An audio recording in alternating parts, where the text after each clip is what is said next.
Greetings, everyone. A pleasant day to all of you. Today, we are bringing you to a world full of differences and beauty. A philosophical wonder that will ensure that your learnings and discoveries will be fulfilled by our meaningful, one-of-a-kind symposium. Our theme, as you can see on your screen at the moment, will take you to our own diverse world in a few seconds. So just a heads up, this will be a brief stop as our train moves fast. Without further ado, let us start our journey.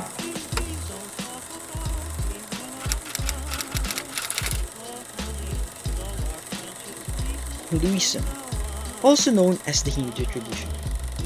It is one of the earliest belief systems which discloses that the self must be discovered.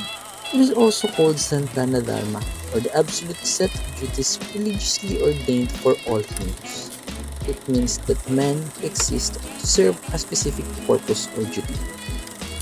But what is man? According to Hindu tradition, man is a flawed existence that continuously seeks unison with the fundamental principle of everything called the Brahman. What I mean about flawed is that man is considered incomplete and will experience painful transmigration until he was able to view the world in its totality. Since the self is an observer that is hidden, the main goal of one's existence is to discover the self, or the core of individual directly linked with the totality. How should one live then? Since the main goal of one's existence is self-discovery, it tells us to live virtuously. Our Dharma tells us that we have duties to fulfill, without forgetting to practice karma. We need to discover ourselves and transcend to break free from the painful cycle of rebirth. Unless we are able to achieve moksha, we will be trapped in that loop. I may look different, but I'm still the same as those three. We are all the same at the same time that we are not. This means that the three versions of me that you have seen were all my previous transmigrations, but they were not able to achieve enlightenment, and they are transmigrated as humans again to be one with the Brahman. The same goes for me as their transmigration. So to end this painful cycle, one must do good and be innately good to unite with the fundamental principle of the world. That is what Hinduism has to say.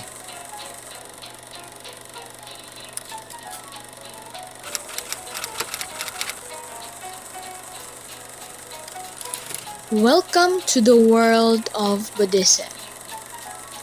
Buddhism started by Prince Siddhartha Gautama. Siddhartha was born in a wealthy family. He has everything that he wants. When he grew older, he married a woman and had a child.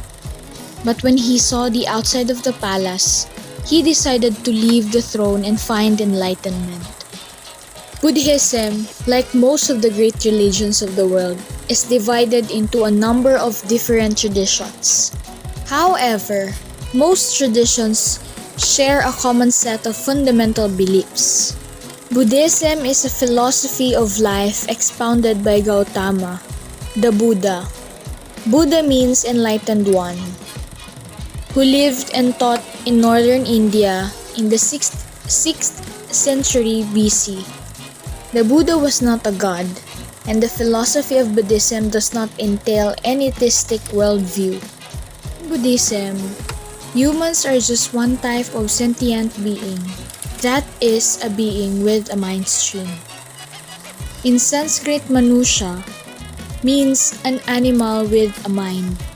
In Sanskrit, the word Manusriti associated with Manusha was used to describe knowledge through memory.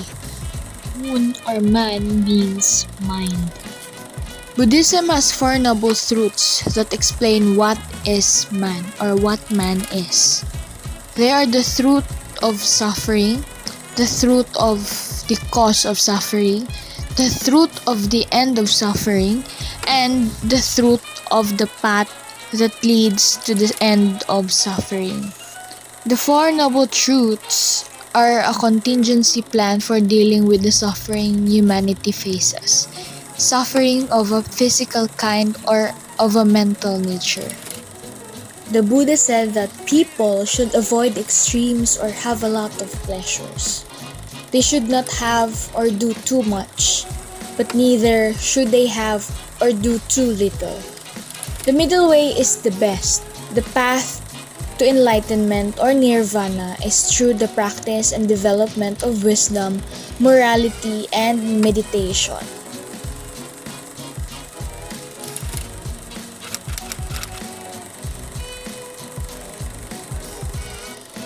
Nan Jinyan Buatan Loob. We are all brothers and sisters. We are equally created by our God Allah. We humans are intelligent and all of us have a purpose. So we come to earth because Allah gave us rules and we must accept that us humans need to submit ourselves to Him. Humans came from Allah, so we must come back to our own God. For us to go to heaven, we must accept Allah's guidance. If we have a ideal character, we can go to heaven. So what is the purpose of life?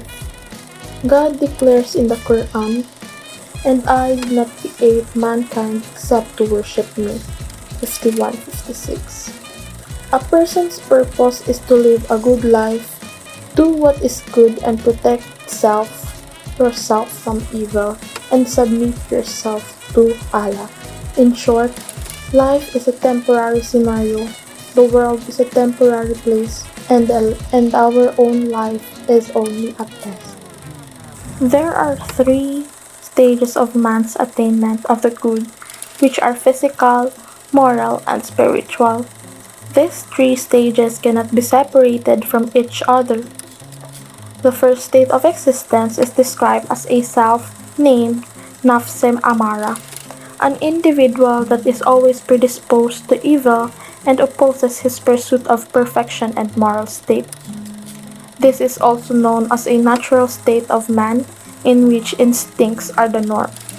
In this situation, people are preoccupied with meeting their immediate wants. Like animals, we have no rationality or logic in our actions, including such eating, drinking, sleeping, awakening, rage, and provocation. For example, when a person begins to consider his or her acts and puts them under the influence of reasoning, purpose, and logic, he or she enters moral states. While the source of moral states is referred to as Nafse Lawama, or the reproving self. It means that this self begins to ask questions about one's actions and attempts to rationalize them. He or she reaches a moral stage of life. A person can revert to their physical self, repent, and then attempt to return to their moral self. In a nutshell, this is the moral state of the human self when it tries but fails to realize strong moral traits inside oneself and is horrified by disobedience. The third source, which can be regarded as the beginning of man's spiritual state, is called Nafse Mutamaina in the Holy Quran, which means soul at rest. In this point, a person's soul has been cleansed of all flaws and has developed a relationship with God Almighty, without whom it would be impossible to survive. Man is at peace with himself and in complete harmony with the Creator when he is in this state of existence.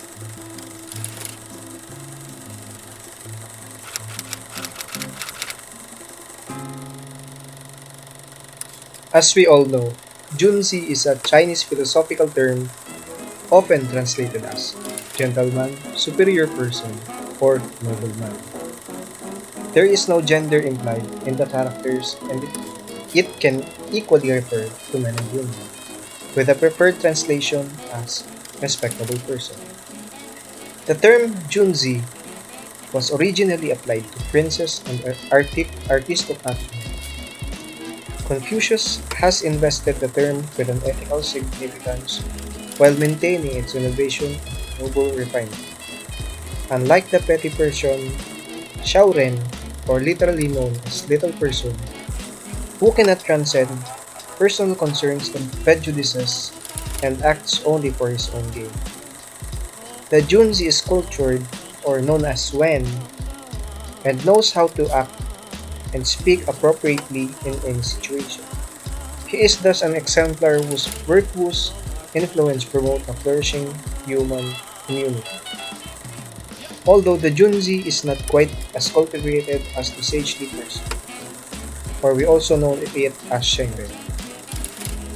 He is a person of profound capacity and importance. Although the term appears in several classical texts, for example, it appears in one chapter of the Tao Te Ching, or also known as a classical text of Chinese philosophy.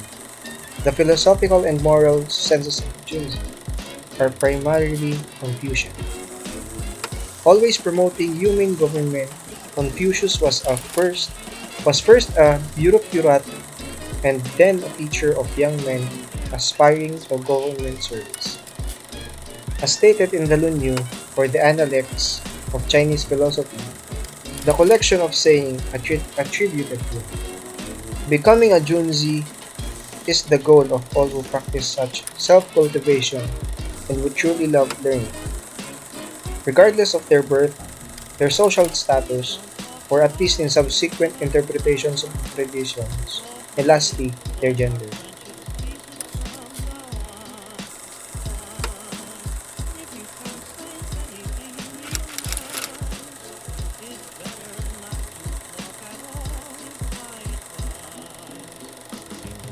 Tao po. Tuloy po kayo. Sisisirin natin ang landas ng pag-unawa sa loob ng tao.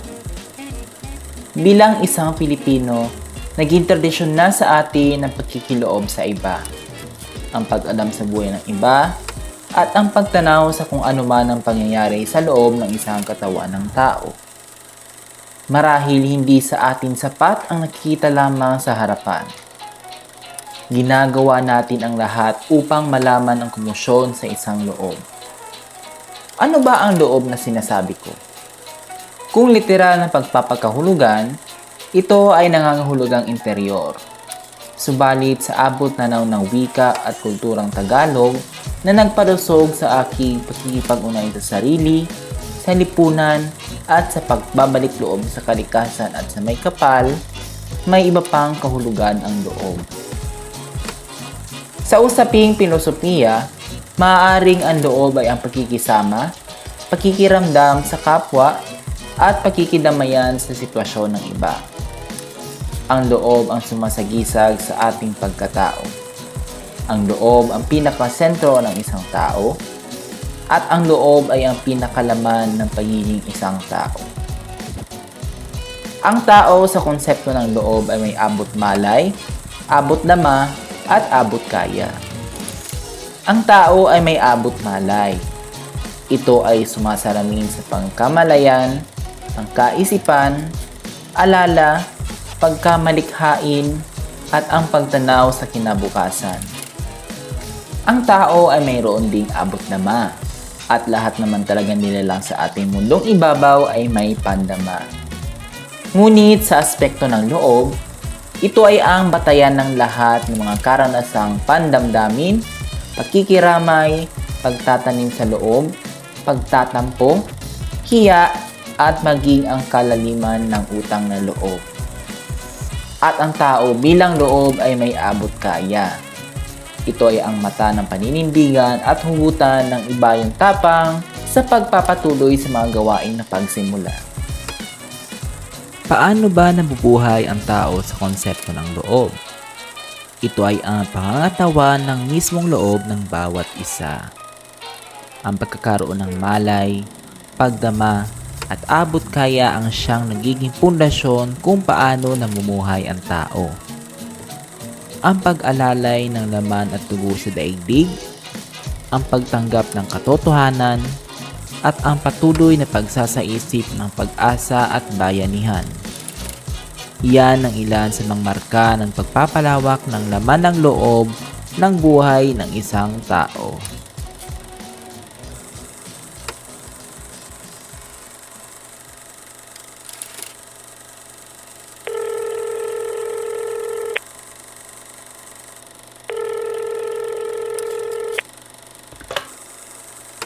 hello everyone. Am I audible on your end? Hello! Yes, we can hear you. Loud and clear. Okay. Thank you very much for your affirmations. Since our discussion in our one-of-a-kind symposium have just ended, we will now proceed with our group roundtable discussion focusing on the question, how should we deal with our differences? We all know that we originated in different cultures, beliefs, and traditions, so this question is crucial to be addressed for our viewers, or listeners rather, to have a better understanding of our differences. So, is it clear to everyone, or do you have any clarifications? It is clear and understood on my end. No more clarifications. It's good to know that all of us are now aware of what to do. So, without being said, let us start with you, representative of the Hindu tradition. Hello everyone. So for me, dealing with our differences is already covered by one's quest for moksha. We all seek self-discovery. To discover the self, one must live a virtuous life which enables us to act spontaneously with goodness itself. The concept of karma reminds us that good things await for those who do good. Even though we are all different, stirring up discord due to those differences is definitely not right. Hindu tradition stresses that man is one with the world. The self is part of the fundamental principle of everything, which highlights the fact that we are all equal. Thus, we must respect each of our differences. Thank you for sharing your answers, Mr. Jason. I'm sure that our viewers or our listeners rather out there learn a thing or two from you. Let us now proceed with our next representative. What are your thoughts, Buddhahood? In Buddhism, we should deal with our differences by having faith and doing what the Buddha teach. For Buddhism, man lives with 5 skandhas. This skandhas is the form, sensation, perceptions, mental activity, and consciousness that sum up the whole of an individual's mental and physical existence. Every human has this, so we are not different. We are all the same. What other people feel, we can also feel.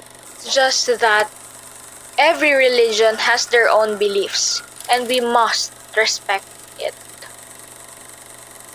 It was good to know your thoughts, Miss Caroline. Thank you very much for that. Now we'll look forward to the answers of the representative of Islam. The call is now yours. Differences cannot be avoided because Allah made everyone equal yet unique from each other. What we should do to be able to deal with each other's differences is to accept and respect our differences. We should keep in mind that we may not have the same thoughts and beliefs. We must still need to be open for other opinions, ideas, and thoughts. We need to be open for us to be able to understand each other's side and to know where they are coming from. Be open, be understanding, and accept others' differences. We also have a lot of similarities and parallelisms from other perspectives, which probably mean that even though we differ in some aspects, we still have a part of it that is something similar from each other. Allah made us intelligent beings. Allah made us equally so that there is no superior and inferior rather than Allah himself. We all need to respect one's thoughts and ideas. How informative your answers are, Miss Sol. I love your enthusiasm while responding. Thank you very much for that. And now, we'll give the spotlight to the representative of Jun Zi as he answers our crucial question of the day. If you are ready, you may now begin. As for Jun Zi, we deal with our differences so that we seek to understand each other or the people around us. We humans tend to disagree when they or we do not understand each other. And also, for the differences of other traditions, we need to appreciate the traditions of other people. Sometimes the traditions that people are celebrating are sacred and also they are important to our daily lives. Thank you for your response. The mastery of your origin is truly seen in you while sharing your thoughts with us. Now we'll jump to the last respondent to our phone call roundtable discussion, yours truly. So, as a Filipino citizen, we have catered to our beliefs in instilling loob in our lives. Despite having different tribes and religions that foster different cultures in different parts of our country, this philosophy is still imbued to us, such as the Abot Malay, Abot Dama, and Abot Kaya.